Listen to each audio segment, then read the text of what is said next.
Linha de Frente. Olá, está começando agora mais um Linha de Frente nesse fim de semana. Seja muito bem-vindo, muito bem-vinda. Eu sou Beatriz Manfredini e agradeço a todos a companhia desde já. E no programa de hoje falaremos sobre os assuntos que ganharam destaque nessa semana.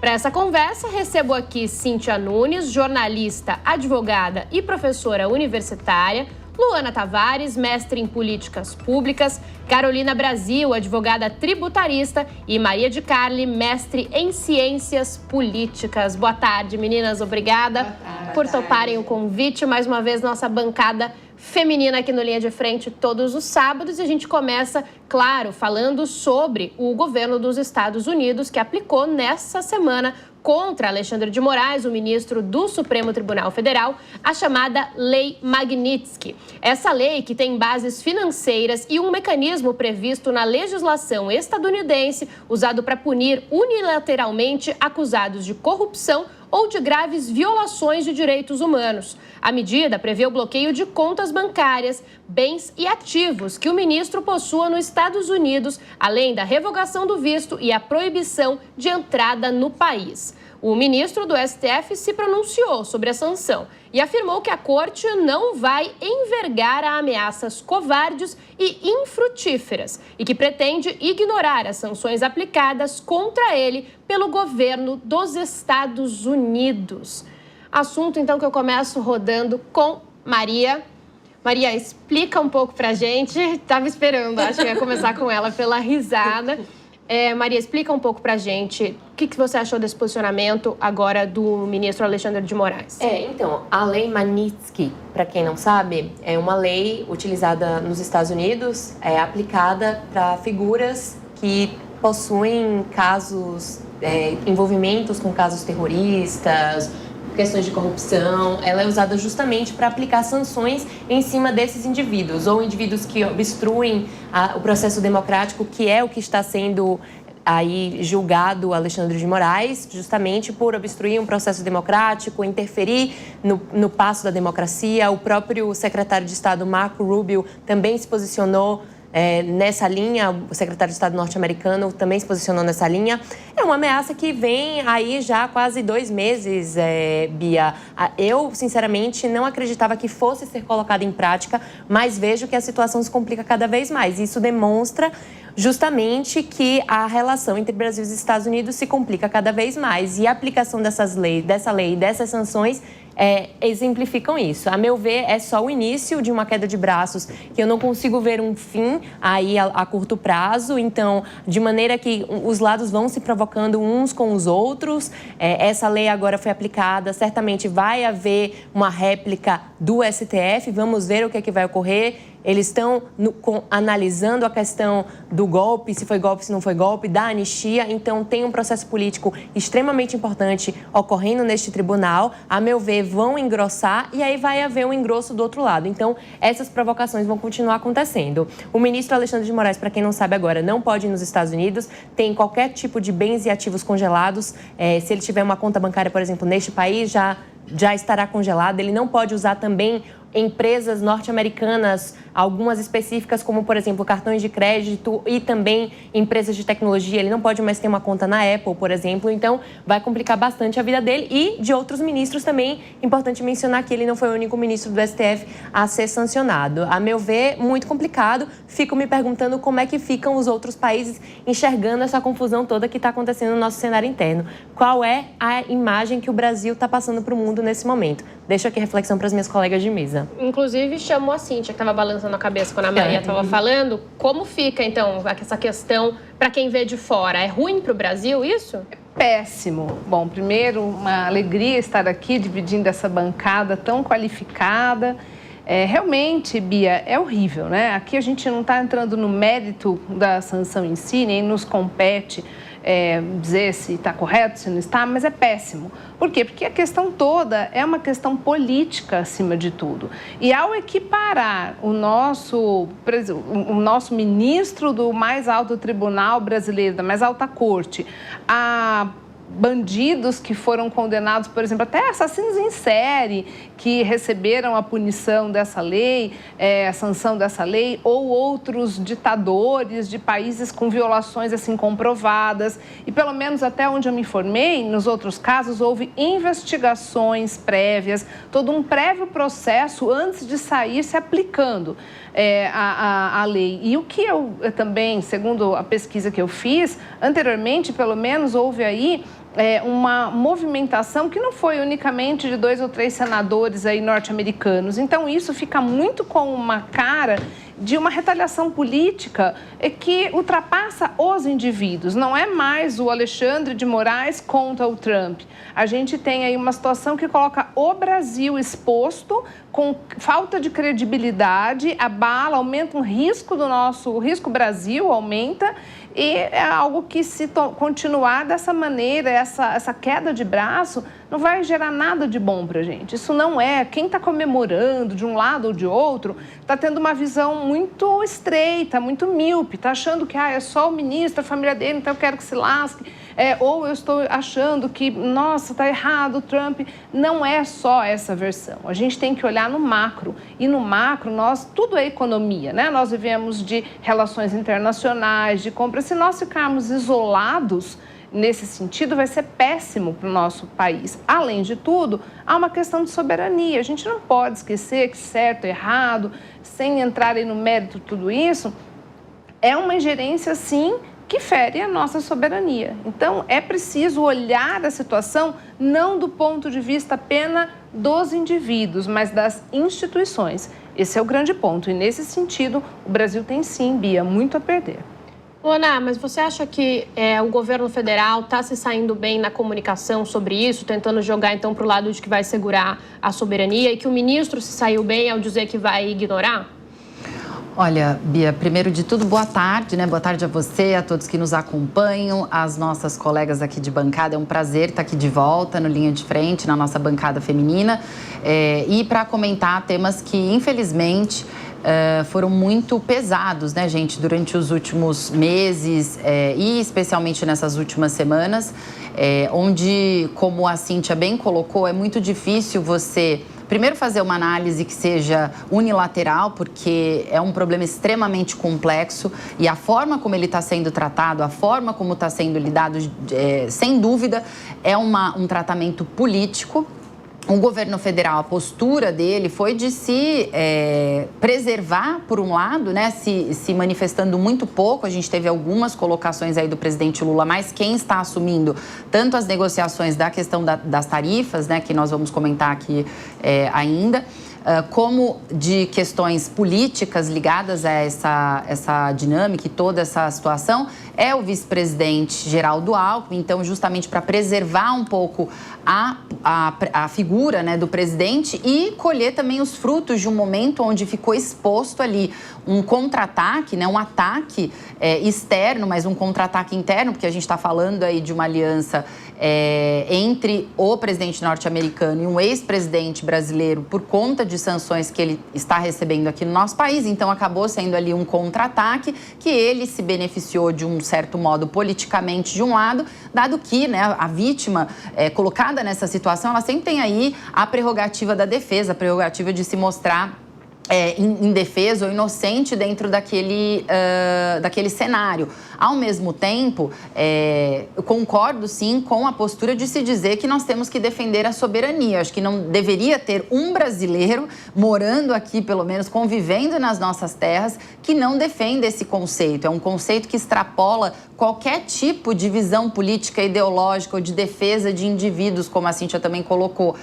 Porque a soberania, ela garante para nós direitos, garante liberdades, garante a nossa democracia de uma forma que preserva a nossa vida, preserva a vida dos nossos familiares. Então, eu acho que esse é um ponto muito importante de se dizer. Eu acho que nesse sentido foi acertado, sim, tratar desse tema como um tema de soberania, um tema que não deveria estar sendo colocado como uma retaliação política. E, no caso do ministro, dizer que não vai dar ouvido a isso, eu acho que, nesse momento, a postura dele é a única que se esperava, né, Bia? Porque diante de um cenário onde você está sendo retalhado por um outro país, tendo em vista as suas posições e a sua atuação como ministro, eu acho muito difícil, tendo em vista até o histórico dessa relação, né, e dos temas, das pautas que o ministro tem travado, tem buscado, né, colocar na sua atuação, que ele tivesse uma postura diferente. Agora, a grande questão que fica aqui é o que vai acontecer e como isso afeta a sociedade brasileira, porque no fim do dia eu não estou vendo pouquíssimas lideranças falando sobre isso. Como isso afeta os brasileiros, de que forma que a gente se posiciona como país. As pessoas não estão, nesse momento ainda, estão muito estarrecidas com o que está acontecendo, sem entender de onde vem, né, o próximo movimento, o que vai acontecer. Mas esse é um cenário em que as pessoas deveriam se unir, né, independente dos lados, para defender o nosso país, a despeito de quem está se colocando nesse patamar aí de disputa política, defender os interesses brasileiros acima de tudo. Carolina, chegou a se falar muito que o ministro não seria tão diretamente atingido, porque tem visto vencido há 2 anos, né, já nos Estados Unidos. Ele disse, inclusive, que não pretende voltar, que não usa contas americanas. Na prática, então, foi uma tentativa ali de atacá-lo, mas é algo que fica mais nominal, né, do que realmente influenciando em algo na vida dele, mas é suficiente, então, para abalar aqui uma estrutura, inclusive, de país, como a gente vem falando. Olá, Bia. Olá a todos. É uma alegria estar aqui no programa Linha de Frente. Cumprimento essa bancada feminina. Muito bom ter uma mesa com mulheres tão competentes. E acredito que o ponto que você trouxe é muito importante, porque eu tenho essa visão. Acredito que nós vivemos a maior crise financeira, a maior crise entre Estados Unidos e Brasil, né? E o ponto é que os Estados Unidos é a maior potência financeira mundial, ainda é. E nós tivemos, acredito que com a decisão para o ministro, com a penalidade do ministro, nós tivemos separado a penalidade econômica e a penalidade que eu tenho, que é política. Então, pensando nesse ponto, eu acho que essa decisão ela traz aí uma clareza de que podemos andar em paralelo, né, com as ações do ministro. Acredito que defender a soberania nacional, defender a democracia é fundamental. Todos nós, cidadãos brasileiros, prezamos, né, por nossa liberdade, prezamos pela democracia. No entanto, nós temos uma crise brasileira também interna, né? Isso é um problema do nosso país. Mas, no entanto, nós temos uma crise entre os poderes. Nós temos aí um problema do ativismo judicial. Acredito que a postura do ministro em se manifestar em relação à soberania está correta, porém nós tivemos uma postura aí pouco agradável essa semana também com um gesto que acredito que é ofensivo, é uma manifestação que não combina com o ministro do Supremo Tribunal Federal, porém vivemos uma grande crise, há um momento de tensão. Nós sabemos que os Estados Unidos, como uma potência econômica, não vai rasgar dinheiro e não está rasgando. Então, essa lista de isenções, aí, de isenção do tarifaço, que nós iremos falar, né, no próximo bloco, ela traz essa clareza de como os Estados Unidos não vai perder dinheiro. Mas essa é uma crise que traz perdas para todo mundo e principalmente para o lado mais fraco, que é o Brasil.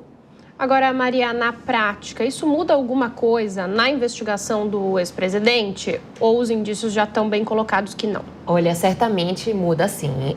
Acho que a questão agora, como a Carolina falou, né, a questão toda do ativismo judicial, de todo esse protagonismo que o nosso judiciário ganhou, né, depois de todas as operações Lava Jato e Mensalão, acabou virando um grande protagonista nessa peça política do nosso Brasil. E não tem como a gente negar isso.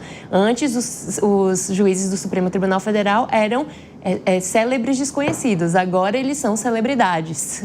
Então, é complicado. Então, a questão aí, a meu ver, Bia, pode ter se tornado uma questão um tanto política e pessoal na narrativa. Agora, é uma questão muito delicada e, como eu falei na minha primeira fala, não vejo um fim para essa queda de braços a curto prazo.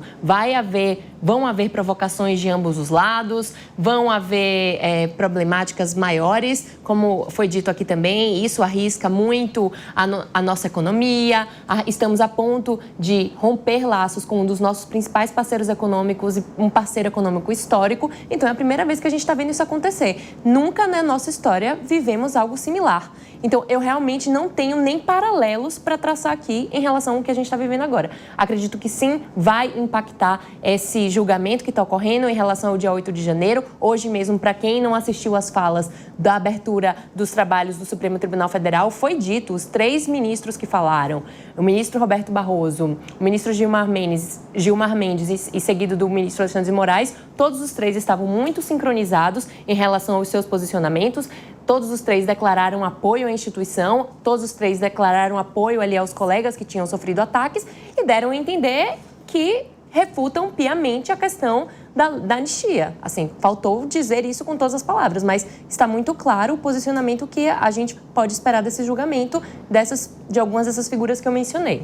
E aí, Cíntia, então o STF, como disse a Maria, ali num discurso unificado, tentando demonstrar força, a gente pode esperar talvez novas sanções do presidente dos Estados Unidos? Nossa, é uma coisa que é difícil da gente valorar, mas nessa linha de atuação que vem, eu não duvido, né? Não duvido, embora a gente já tenha sofrido aí sanções que são econômicas, tributárias, e estamos aí com outras sanções que são mais direcionadas a pessoas, talvez isso se estenda a outros ministros, mas aquilo que a gente tem dito, né? Por mais que, enquanto o Trump tomava decisões que dizem respeito a como ele vai negociar, questões da soberania dos Estados Unidos, é uma coisa, a gente pode até lamentar enquanto parceiros, mas é um jogo econômico. Quem compra, quem vende, quem tem, quem barganha. Mas a partir do momento em que as instituições começam a ser bombardeadas de outras formas, e se a gente começar a sofrer retaliações nesse sentido, acho que coloca em xeque não só as boas relações, como a Maria disse aqui, que eu também não tenho referência nenhuma de algo parecido nos meus anos de vida, nada que eu vi a esse respeito, Brasil e Estados Unidos, né, que eu tenha vivenciado, mas se a gente continuar tendo retaliações nessa mesma linha de coisas, é muito complicado. Eu só não vou dizer que a gente vai entrar em guerra, porque o Brasil seria esmagado em termos militares, né? Não temos arsenal, não temos nada, e Deus me livre, não espero que isso nunca aconteça. Mas eu ainda tenho aquela esperança que algum diálogo, alguma diplomacia possa vir para que esse estado de coisas possa se reverter. A gente não pode confundir as questões que estão sendo verificadas no Brasil, isso se está certo, se está errado, como está conduzindo, isso deve ser resolvido aqui. Nós não estamos falando dos Estados Unidos agindo como um tribunal internacional. Ele pode aplicar, se ele quiser cancelar o visto de X, Y, Z, é um direito até que ele assiste. Entra na casa da gente quem a gente quer. Mas a partir do momento em que se imputam outras sanções e colocam as pessoas e os cargos dentro de uma mesma régua, muito colocada com pessoas de baixíssimo calão, de baixíssimo timbre, é muito perigoso isso para todos nós. Então, eu não duvido, Bia. Eu acho que agora é um jogo de tabuleiro, eu não sei onde o checkmate vai acontecer. Luana estava levantando a mão, diga, Luana. Já que refletindo essa questão de outras áreas, né? Porque a gente está falando de temas econômicos, no caso do ministro Alexandre de Moraes é uma questão mais pessoal, foi uma sanção individual, mas tem aí o capítulo tarifaço, que é um capítulo econômico. Existem muitas outras áreas em que o Brasil é dependente, porque na área econômica nós temos uma interdependência. Então, tem áreas onde são estratégicas para os Estados Unidos, em que o Brasil é parceiro, né? E vice-versa. Apesar de nós sermos, obviamente, um parceiro menor, um país menor economicamente. Porém, existem áreas onde nós somos muito dependentes dos Estados Unidos, né? Área de tecnologia, área de defesa, são áreas extremamente sensíveis. Então, óbvio que isso preocupa, inclusive em alguns canais, enfim, alguns setores de discussão nessas áreas. Esse foi um tema que foi levantado. Então, é por isso que, como a Cíntia mencionou aqui corretamente, na minha visão, nós precisamos usar da diplomacia. Teve uma movimentação, né, a criação do comitê de crise, mais de 200, sei lá, 300 talvez agora já, reuniões realizadas, senadores fazendo ali as suas comissões para discutir, as entidades setoriais todas se movimentando. pesando e, no fim das contas, na questão econômica, quem vai ser mais afetado, apesar das exceções, são os pequenos produtores, enfim, pequenos negócios. E no caso de sanções posteriores que a gente pode visualizar, é por isso que essa queda de braço ela é muito delicada, e defender a soberania é importante, mas a gente precisa utilizar das ferramentas que nós temos, diplomáticas, de negociação, de articulação, porque em outras áreas que nós temos uma dependência muito grande, é gravíssimo caso a gente tenha uma postura ainda mais dura do presidente norte-americano em colocar sanções que afetam, sim, aí diretamente a todos os brasileiros, não só do ponto de vista econômico. Então, óbvio que a gente espera que isso não aconteça, espera que a gente consiga, a partir dessas negociações e mudanças, né, na posição em relação à postura do nosso país, em não fazer uma queda de braço, mas sim, apesar de a gente entender aqui, nós estamos falando da forma mais completa possível, né, e a análise mais profunda possível em mostrar que a gente tem problemas aqui internos, né? A Carolina colocou aqui super bem. Nós temos problemas internos, eles precisam ser resolvidos e isso não muda o fato de que nós estamos recebendo uma interferência externa para resolver esses problemas. Se isso vai servir como uma mola para que a gente resolva esses problemas e mude o cenário, é o que a gente precisa, obviamente, aguardar aí as cenas dos próximos capítulos, e a gente só espera que os líderes que estão tocando essas negociações sejam corajosos e capazes o suficiente de defender os interesses nacionais e não nos colocar num risco maior ainda. Vou fazer uma última pergunta para a Maria, porque eu vou começar o próximo assunto com a Carolina já no tema tributário. Maria, para a gente fechar como fica a posição do deputado Eduardo Bolsonaro? Porque é ele quem está ali conversando, dialogando por essas sanções, né? Digamos assim, alguém vai conseguir, sei lá, negociar de outra forma, já que ele tem essa presença forte, essa atuação próxima ali? Olha, a gente sabe, pelo menos, né, eu que estudo um pouco mais a fundo essas questões, o Eduardo Bolsonaro é um queridinho aí do Steve Bannon. Para quem não sabe, o Steve Bannon é uma figura que foi responsável pela ascensão do Trump e todo esse movimento da direita mais ideológica que surgiu aí e vem ganhando muitos adeptos recentemente no cenário político internacional e nacional. Então, o Eduardo Bolsonaro foi para os Estados Unidos. Logo que ele foi para os Estados Unidos, já se especulava que o intuito dele era justamente conseguir uma mobilização política, ideológica, com justamente a base dos criadores desse movimento, que tem muita proximidade com o bolsonarismo brasileiro. Então, o Eduardo Bolsonaro, a meu ver, está agindo com essa perspectiva de aumentar esse apelo político para a causa deles, para o movimento deles. Então, ele está aí jogando esse jogo e cumprindo esse papel. Agora, como fica a posição dele agora, Bia, muito vai depender da capacidade de mobilização do movimento bolsonarista, que a gente vai ver amanhã, no domingo, né? Eles convocaram e vamos aguardar. A meu ver, as manifestações, elas foram se esvaziando nos últimos tempos. Acredito que a última deu 12 mil a 15 mil pessoas, comparados com outros números maiores em anteriores. Então, muitas pessoas têm avaliado, e eu também defendo um pouco essa questão, de que a pauta da anistia, toda aquela apenas voltada para a figura de Bolsonaro, estava esvaziando um pouco, porque existem questões também mais importantes aí que ferem o dia a dia do brasileiro, que é a questão da segurança e da economia, e não se falava disso também, porque é um apelo importante para que se critique esse atual governo.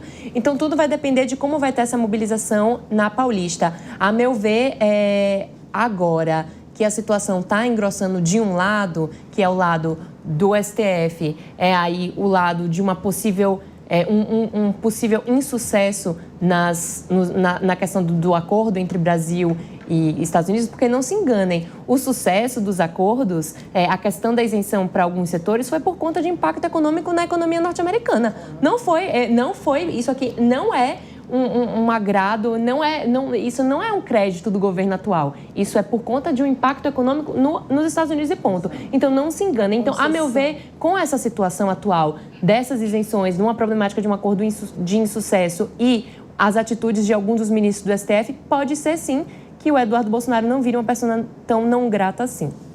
Maria citou bem, eram 12 mil pessoas na última manifestação pró-Bolsonaro, aqui na Avenida Paulista, em junho desse ano. E um fato interessante para a gente apontar sobre a do próximo domingo, tem um esvaziamento de governadores. O governador de São Paulo, Tarcísio de Freitas, não estará, vai passar por um procedimento cirúrgico.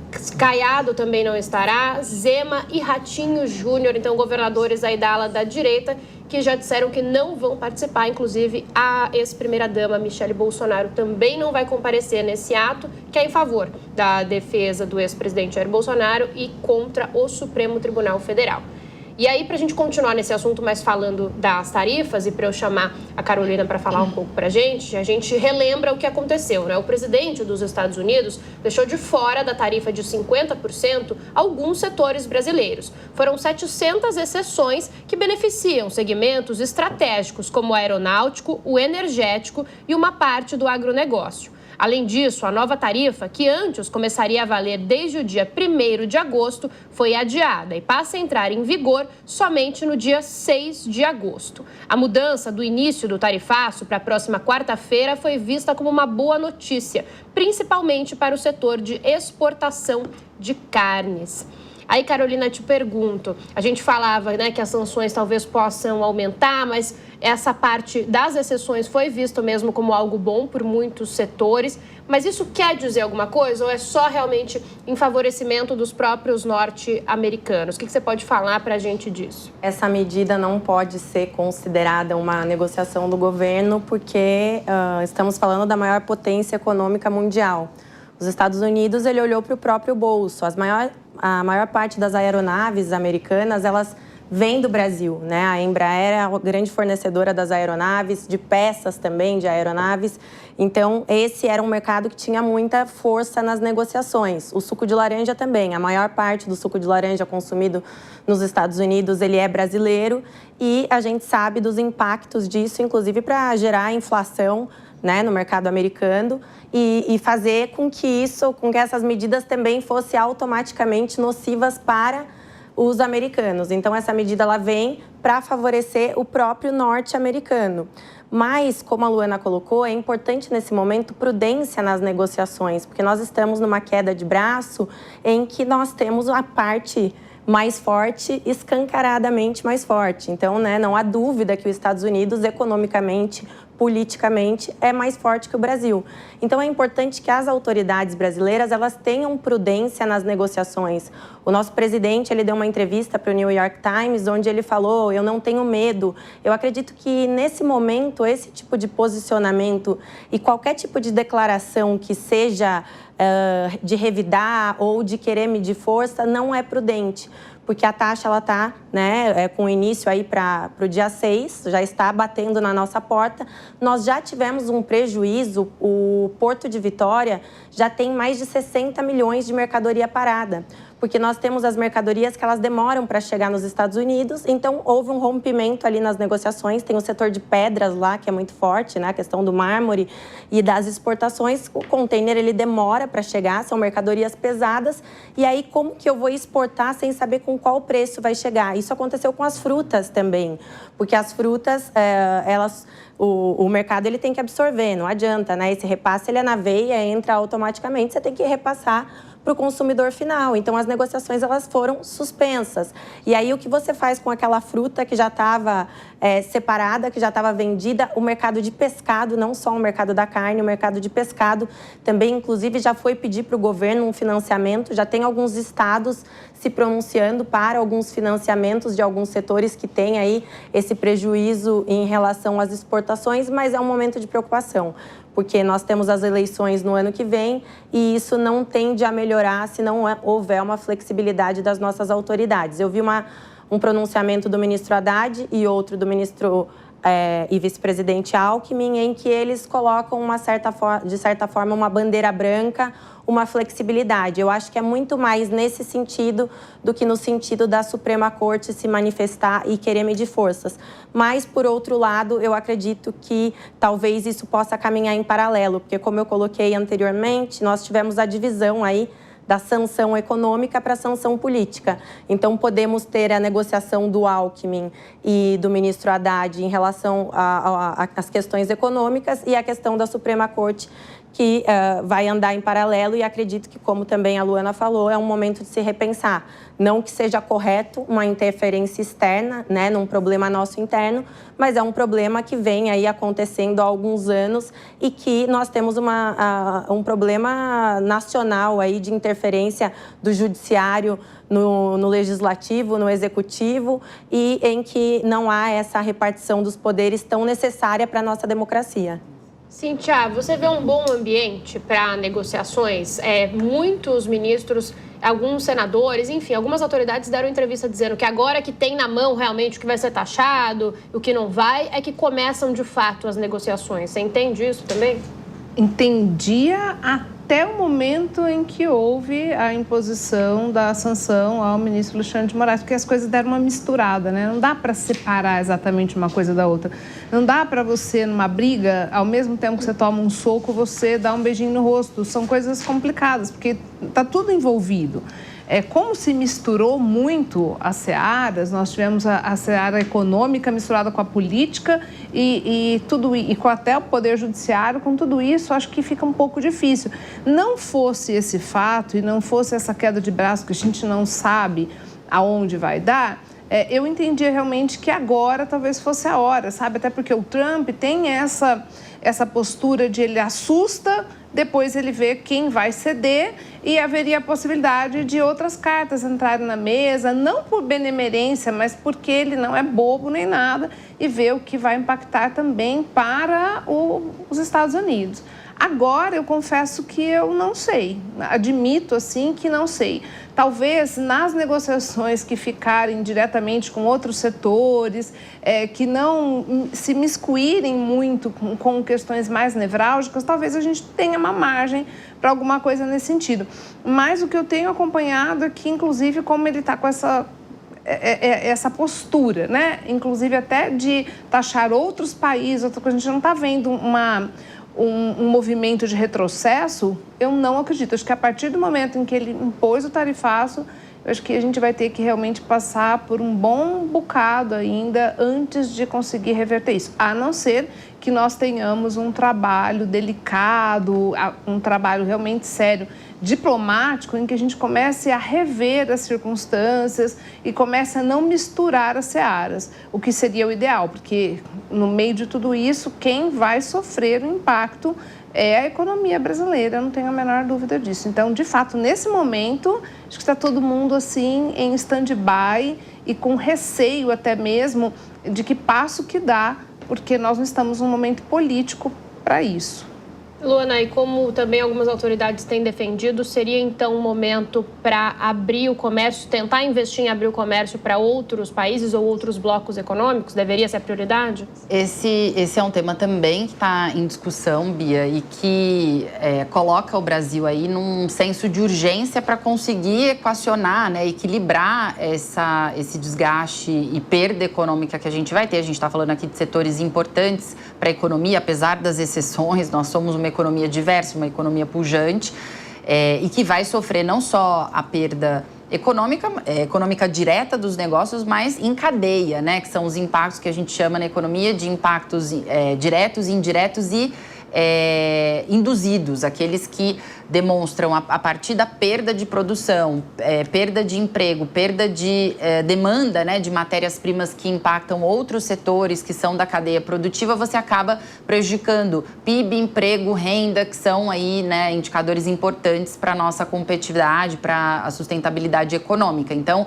é importante o Brasil, sim, agora, né, focar em abrir e fortalecer parcerias comerciais. E aí tem uma questão que também aparece muito nos debates, que é a parceria com a China, porque também mistura a questão econômica com a questão política, dado que a China é um adversário, né? Apesar de também terem sido atenuadas diversas tarifas e retaliações que o governo norte-americano, no início do mandato do atual presidente, impôs para a China, mas ainda assim existe essa animosidade no campo político que interfere na parceria comercial, e sendo a China um grande parceiro do Brasil, né, já um parceiro importante, intensificar isso pode também transparecer aí uma retaliação política e acabar prejudicando novamente. É por isso que não é um tema simples, né? Não é fácil, mas também empurra o nosso país a fortalecer a parceria com outros países e tentar diversificar ainda mais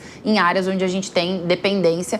E aqui trazendo um ponto que eu mencionei anteriormente, que são áreas onde a gente tem dependência que não é tão óbvia do ponto de vista econômico, mas são dependências que hoje causam paralisações extremamente estruturais para o país, que a gente está falando do setor de tecnologia, setor de defesa. Também o Brasil precisa se concentrar, além das parcerias comerciais, se atentar, né, como quando a gente tem uma enchente e a gente acaba, a sua casa já está ali, né, com alguns problemas de infiltração e de repente você tem uma chuva, uma enchente, ela se destrói. Você é obrigado a reconstruir os pilares dessa casa.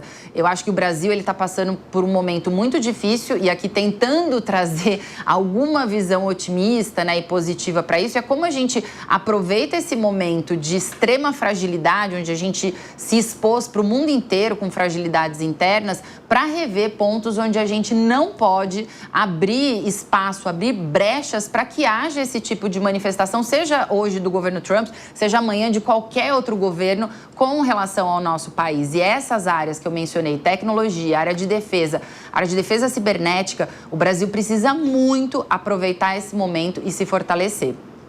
Nós temos 4 minutinhos antes do intervalo, 2 para a Carolina, 2 para a Maria, por favor. Pode falar. O que eu gostaria de trazer em relação à China, como a Luana trouxe, é importante a gente lembrar também, o ministro da China, ele se manifestou, não sei se é ministro mesmo lá, né, mas o porta-voz da economia, ele se manifestou de forma positiva, assim, que eles estão abertos a abrirem o mercado para o Brasil, né, com as regras econômicas. Só que um ponto que nós temos que nós precisamos de atenção aqui em relação à China é que o nosso comércio brasileiro, ele já sofre com as importações chinesas. Nós não temos capacidade no Brasil para competir com a indústria chinesa. Se abrirmos mais as portas para a China, nós vamos acabar com a indústria nacional. Esse é um ponto importantíssimo. E o que o Brasil pode exportar para a China? O Brasil pode exportar para a China carne. Hoje o Brasil exporta mais carne para a China do que para os Estados Unidos. O Brasil pode exportar alimentos, né, frutas, verduras, a parte, né, da agricultura. No entanto, nós nunca exportaremos nada industrializado para a China. A China é uma potência de industrialização. E aí, eu acredito que, será que é o momento desse estreitamento econômico, nesse momento político que nós vivemos em todo o mundo? Talvez isso traga ainda uma crise maior. E será que a China, né, está de acordo com os nossos valores democráticos? Está de acordo, né? Será que temos uma linha parecida de Constituição? Não. Então, eu acredito no momento político que nós vivemos, não cortar as relações com a China, mas também qualquer movimento de aproximação pode ser perigoso. Maria. Não, eu acho que ela tocou num ponto importante, que é a questão da diferenciação do que a gente exporta para a China e os Estados Unidos. 80% do que a gente exporta para a China são matérias-primas, ou seja, produtos quase que com pouco valor agregado, diferentemente do que a gente exporta para os Estados Unidos, que tem mais valor agregado, por exemplo, aeronaves. A Embraer é uma das principais empresas exportadoras para os Estados Unidos. Então, a característica em si da exportação, ela é bem diferenciada. Então, se a gente basicamente rompendo relações comerciais com os Estados Unidos, não estaremos trocando alhos por bugalhos, estaremos tendo aí sim uma diferenciação de cadeia econômica dentro do nosso portfólio de exportação, sendo que o Brasil ainda é um país que exporta pouco com relação aos demais países do Brasil e também somos um dos países com maior taxa de protecionismo no mundo. Ontem, pasmem, eu estava conversando com um amigo meu, que é diplomata colombiano, e ele me falou que no Brasil, o Brasil só tem 2 acordos comerciais efetivos e recebemos menos turistas que a Colômbia. A gente ainda fala do presidente norte-americano Donald Trump.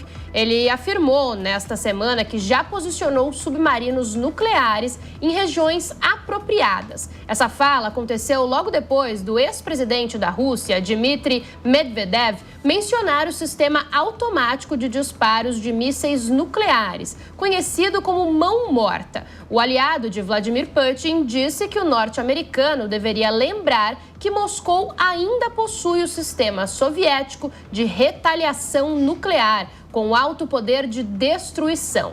Antes de falar dos submarinos, Trump também lamentou as mortes de soldados na guerra entre a Rússia e a Ucrânia e voltou a pedir que os dois países cheguem a um acordo de cessar fogo.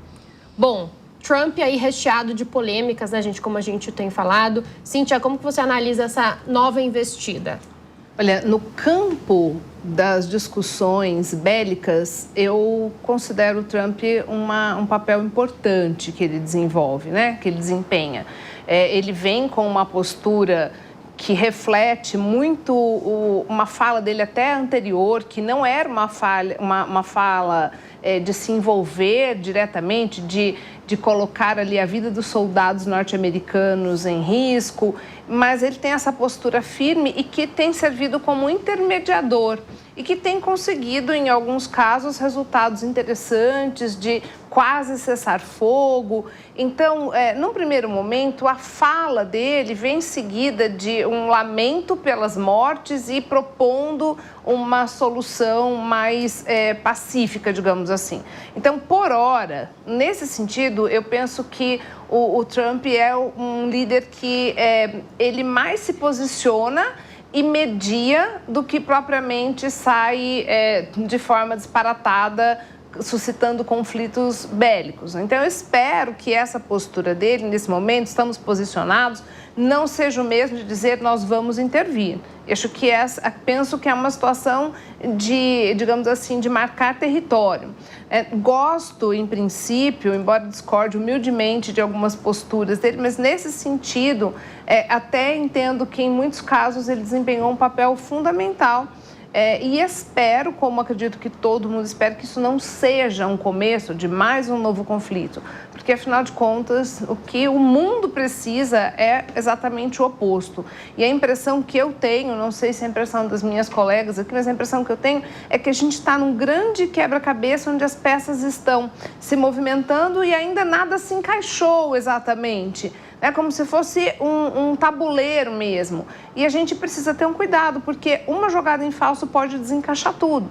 E nós vivemos eternamente com aquela ameaça de uma terceira grande guerra mundial. E a gente não sabe se aqui viveremos para vê-la, espero que não. Mas realmente, quando a gente tem esses líderes que são mais inflamados, sempre nós ficamos com medo, né? Até agora, o Trump não tomou, nesse sentido, nenhuma medida disparatada. Espero que ele continue nessa linha. Maria, como é que você avalia a postura do presidente Donald Trump? Lembrando que quando ele se elegeu, ele tinha uma promessa de acabar com as guerras, né? A gente sempre lembra disso aqui. Você tocou num bom assunto e eu acho que a professora Cíntia descreveu bem. O Trump, para quem não sabe, tem duas curiosidades sobre ele. Que ele é um pacifista, e eu costumo falar que ele é um pacifista heterodoxo, pois ele tem pavor, isso é fofoca de Washington, pavor em matar civis. Ele teve problemáticas no seu mandato anterior de mandar invadir, em algumas ocasiões, o Oriente Médio, porque ele realmente ficava muito estressado com a possibilidade de civis ter casualidades civis. Uma outra questão é que ele é germofóbico, mas isso é pauta para outra prosa. O meu ponto aqui, você tocou bem, Bia, ele realmente teve essa promessa, né, ao assumir o seu mandato na sua campanha, que ele iria acabar com a guerra entre a Rússia e a Ucrânia, que já se estende há mais de 3 anos, em uma questão de horas. E ele não conseguiu fazer porque, de fato, não depende apenas dele. Depende de uma situação muito maior que a dele, depende de uma circunstância macro ali onde o Vladimir Putin consegue dobrar e, no final das contas, conseguir tudo o que ele quer. Já tem mais de 20% do território ucraniano, um número de fatalidades imensas nas suas costas e ninguém consegue parar este homem. Portanto, vejo com bons olhos, assim, em alguns aspectos, essa atitude mais dura do Trump para conseguir aí atingir o objetivo, visto que, anteriormente, ele já estava vindo com ameaças tarifárias em cima da Rússia, ameaças, inclusive, que iriam atingir cerca de 100%, apesar de, entre parênteses aqui, o comércio entre Estados Unidos e Rússia ser muito pífio e não ter, de fato, um impacto econômico muito grande, mas já era, sim, uma atitude nesse direcionamento. Ele também ameaçou parceiros econômicos russos. Inclusive, o Brasil estaria entrando nessa seara, porque fazemos muito comércio com a Rússia no quesito de fertilizantes. Então, ele ameaçou esses parceiros econômicos russos com maiores taxações. A meu ver, e eu encerro a minha fala falando isso, é que vivemos num mundo mais bélico, isso é fato. Nos últimos anos, os países aumentaram em muito os seus investimentos em acervo militar, cerca de 10% o aumento de 2024 para este ano. Nas principais potências do mundo, a Alemanha reverteu o seu gasto principal, agora é militar, porque durante anos depois da Segunda Guerra Mundial era social. Então, o Yuval Noah Harari, que é o escritor do Sapiens, ele fala: a gente viveu um período de exceção no mundo, entre 1990 até os anos 2018 e 2019, onde existia uma certa pacificação. Era a primeira vez que os investimentos estavam indo mais para a questão social e de saúde. E agora estamos revertendo essa lógica. E ele fala, podemos sim estar vivendo uma terceira guerra mundial, mas não temos noção disso. E ele faz um paralelo. Na época da Segunda Guerra Mundial, as pessoas viviam ali os conflitos locais. E elas não tinham noção que estavam na Segunda Guerra Mundial. Esse posicionamento, Luana, tem a ver com aquela fala de Donald Trump, que ele tinha colocado ali 50 dias para o fim da guerra ali. Depois ele reduziu, né? No começo da semana, falou que queria que terminasse em 10, 12 dias, o que dá aí mais ou menos a primeira quinzena de agosto, no máximo. Exato, Bia. Então, só trazendo um pouco do contexto dessa posição agora de Donald Trump, tem alguns dias ele colocou um novo ultimato de 10 dias para o cessar-fogo entre a Rússia e a Ucrânia, pressionando o governo russo para que isso acontecesse e tendo em vista essa colocação e uma ameaça de sanções econômicas, de sanções em relação ao não cumprimento desse prazo, o representante da Segurança Nacional, Dmitry Medvedev, que é ex-presidente russo também, ele fez uma manifestação evocando aí a atuação da Rússia em relação à sua potência nuclear. Ele deu a entender ali que poderia reativar a sua atuação nuclear, né, medidas nucleares, utilizando aí a base russa, em decorrência dessa colocação de Donald Trump. E por isso ele posicionou os submarinos e hoje anunciou o início, né, dessa operação, colocando aí 2 submarinos já ali na costa russa, aguardando quais seriam as movimentações do governo russo em relação a essa fala, né? Que é uma fala muito provocativa. A gente está falando de 2 potências nucleares. Como a Maria colocou, nós vivemos um momento de tensão e de reposicionamento mundial, onde Donald Trump tem colocado aí pressões muito fortes para fins de guerras e interferindo nos seus parceiros políticos de outros países que estão atuando em ambientes de guerra, e a Rússia e a Ucrânia são países onde ele tem buscado atuar nas negociações. A gente viu aí nas últimas semanas o presidente ucraniano e as suas comissões ali fazendo reuniões de negociação com representantes do governo russo, e parece que essas negociações se enfraqueceram muito depois das primeiras falas, ali, das primeiras ligações de Donald Trump para o presidente Vladimir Putin. Isso parece que não desdobrou em uma resolução, dada a divisão que eles têm ali de ativos que querem manter, né? Enquanto a Rússia ainda quer continuar a manter os territórios que foram conquistados durante esse período de guerra contra a Ucrânia não quer ceder esses espaços, e essa é a luta que eles estão travando ali, territorial e de poder, né, e de domínio desse território, e por isso as negociações não avançaram, e agora Donald Trump volta novamente a colocar pressão, e a gente tem essa tensão nuclear começando a aparecer no cenário, que até então não tinha sido dessa forma manifestada ainda. Então é um momento de tensão, um momento de atenção mundial para esse tema, e a gente espera, obviamente, aqui que a gente consiga retroceder e não voltar a esse pesadelo, como a Maria colocou aqui, que, como anteriormente não era visível para as pessoas que estavam vivendo aquela guerra, talvez a dimensão fosse outra, mas agora, no momento em que a gente vive de alta globalização, vai afetar, né, o mundo inteiro ter novamente uma tensão como essa. Trump disse, inclusive, que não está mais muito interessado em conversar com o Putin, né? E aí, Carolina, você também vê esse risco de escalada de tensão, até talvez aí ações mais bélicas, provavelmente? Vejo um risco de uma terceira guerra muito próximo. Acredito que de todos os momentos que vivemos nos últimos anos, esse é o momento mais tenso em que estamos.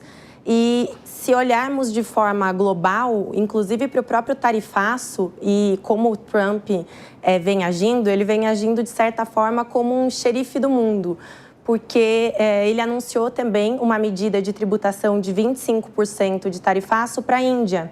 É um país que ele tem muita comercialização, já na perspectiva e justificando essa taxação em relação à Índia comprar energia da Rússia. Pela Índia, então, manter relações comerciais com a Rússia, né? Então, ele deu essa punição. E ele fala da China no mesmo sentido. Então, quando olhamos de uma forma global, existe um movimento já, né, de quem está do lado da Rússia, quem está do lado da China e quem está do lado dos Estados Unidos. Então, esse é um risco muito grande de termos, sim, uma terceira guerra.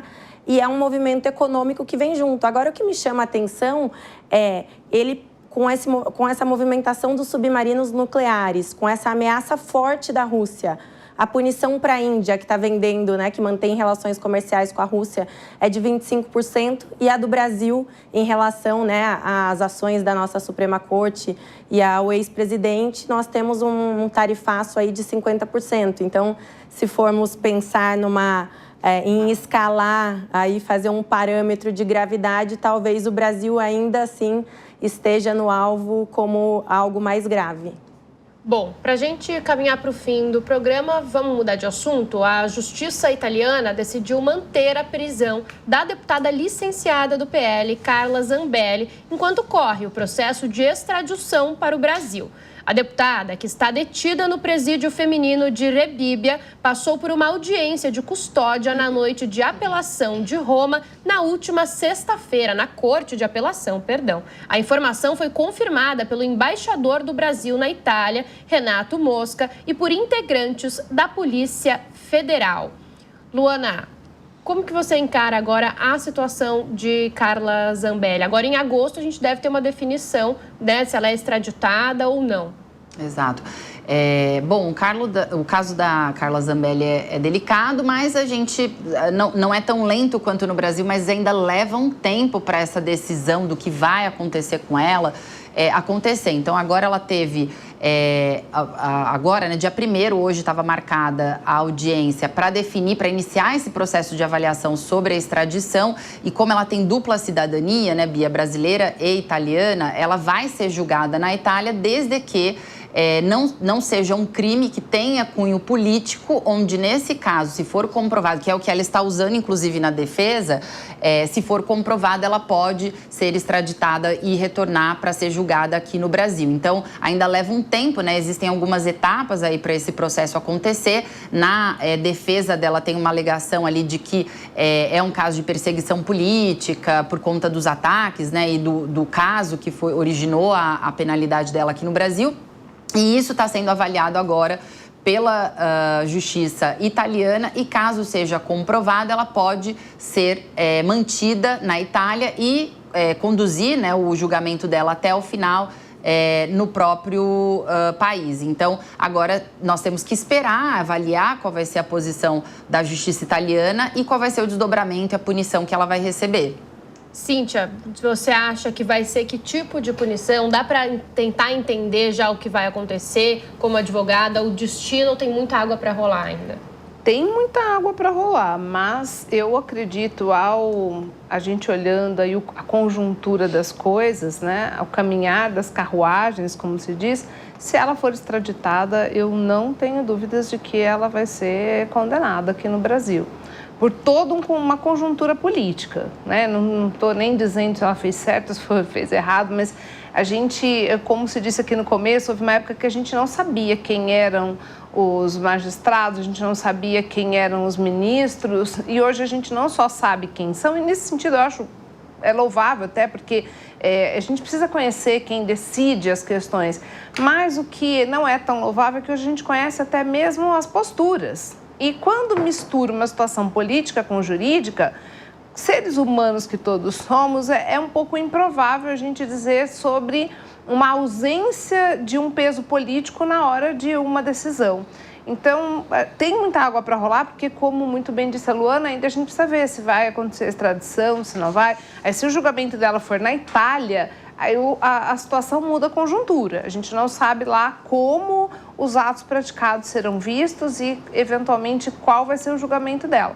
Mas, ao ser extraditado e voltando para o Brasil, a não ser que isso demore tanto que o Brasil mudasse de toda forma em muitas questões, eu acredito que caminha-se para uma condenação, que a gente não sabe mensurar hoje, né, exatamente em tempo, nada disso, porque não temos uma possibilidade de adivinhar. Mas, infelizmente ou felizmente, a depender de como se veja o que foi praticado, acredito que até por isso ela tem um receio de voltar, né? Pelo menos foi o que ela declarou. Ela não quer voltar porque ela disse, se eu voltar, vou ser condenada. Em 30 segundinhos antes da gente encerrar, só para esclarecer, Cíntia, o fato dela ter sido considerada foragida agrava mais a situação. Total. E torna mais fácil essa condenação? Total, né? Porque para qualquer questão, quando a gente envolve o direito penal, a questão da fuga vai ter um papel importante nesse sentido. Então, não facilitou e não resolveu, nem para ela se livrar e nem para amenizar a situação. Bom, papo muito bom, meninas. Agradeço, como sempre, a companhia de todas vocês aqui na nossa bancada, na nossa mesa do Linha de Frente. Eu espero vocês de novo aqui no próximo sábado para essa bancada sempre feminina e especial para debater com vocês. Muito obrigada pela companhia de hoje. Um bom fim de semana. Até a próxima. A opinião dos nossos comentaristas não reflete necessariamente a opinião do Grupo Jovem Pan de Comunicação. Realização Jovem Pan.